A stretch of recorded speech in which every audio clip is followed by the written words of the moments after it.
Hello and welcome to the weekend betting preview brought to you by 188bet.com, the in-play specialists. Well, after a weekend last weekend when we were back in action across all of the major European leagues, where we saw Real Madrid fall 2 points behind Barcelona on day one, AC Milan capture Zlatan Ibrahimovic in one of the transfer stories of the decade, and a 4-0 win over Lecce to boot, while Inter Milan stuttered in their start to the season.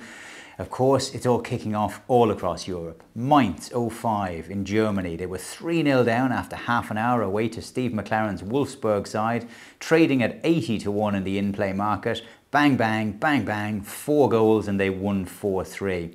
Never mind Europe, what about in the Premier League? We had Wigan overturning Spurs, 9-1 defeat last year, 1-0 victory away from home this year. That was available at odds of 14-1 or 15.0. We had Bolton coming back from 2 goals and 10 men down against Birmingham to scrap a draw. And we also managed to see a Blackpool-Fulham game where the in-play odds about the only 3 possible outcomes were trading at various points at odds of 9.4, 7.7 and 65.0.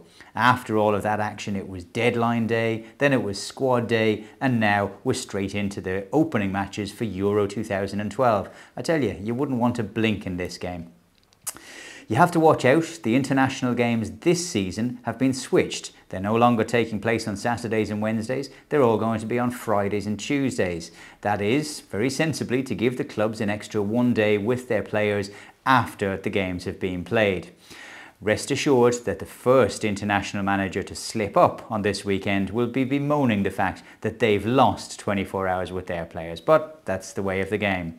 I'm pretty sure that Fabio Capello is not going to be one of the managers who is upset. England, of course, are coming into this off the back of a very disappointing World Cup, but in qualification, particularly at home, England have been red hot over the last number of years. Out of their 23 last home competitive games, they've won no fewer than 19 of them. Now they're coming up against a Bulgaria side who are very much in transition, and while they are missing some of their key players, the likes of Frank Lampard, they still have Steven Gerrard fit and ready to go. He was a star in the friendly win against Hungary, and they've got Wayne Rooney back in the goals as well. He tends to score goals in streaks once he hits the back of the net, and having scored for the first time since March last weekend, he's available at odds of 4.0 or 3-1 to open the scoring. You could also look at Theo Walcott. England have never lost in the 12 games in which he has been involved, so providing he starts, we should be comfortable enough about an England victory. The odds against it, though, are pretty short.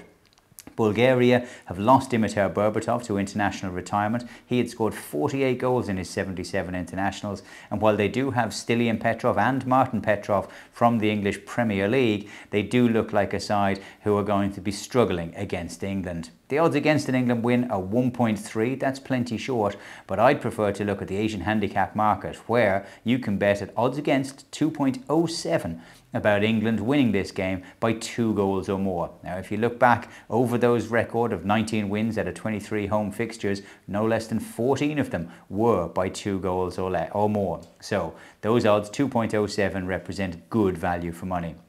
Amongst the rest of the home nations, an early kick-off in the afternoon is the Republic of Ireland travelling away to face Armenia. There's a couple of faces missing from the Irish squad, no Damien Duff, no Keith Andrews, and you have to look at the fact that Ireland have drawn in 50% of their qualifying matches over the last European and World Cup qualifiers. On that basis, odds of 1.73 about an Ireland victory are a lot less attractive than 3.45 about this game finishing all square. Having said that, if Ireland are looking as though they're going forward and looking to win the game with half an hour to go, if you can back them at odds of 2.25 or bigger, it will be worth having a go in play. Of the other nations, Wales are on the road as well, out to face a Montenegro side who will be tough to break down, but I really like the idea of Wales getting something out of this game. You can back them at odds of 2.03 to win or draw in Podgorica. With Gareth Bale and Craig Bellamy in the side, this is a Welsh team who could cause some upsets along the way. They also play much better away from home. They've scored in 8 out of their last 9 away competitive games, so I'd be backing them to do likewise again this time around. Scotland are in a state of transition. They've called David Weir back into the squad at the age of 40 plus. There's hope for us old boys yet. But I think that this game against Lithuania is going to be a very low scoring affair. Scotland only managed 6 in their World Cup qualifying group last time out, and Lithuania weren't much better. They scored 10 goals in their 10 games. Odds against of 2.03 about this game producing less than 2 goals with our stake back if there are exactly 2 represents a decent bet for a game that might be worth putting the kettle on during.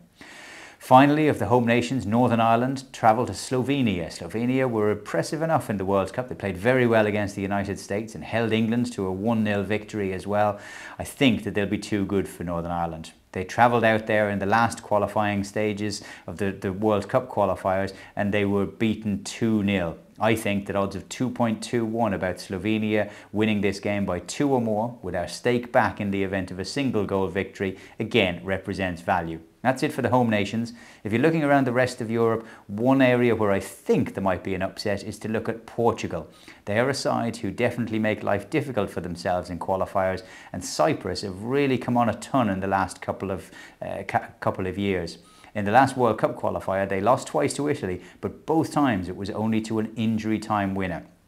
Again, odds against of 2.13 about Cyprus either winning, drawing, or even losing by a single goal in Portugal looks like good value to me.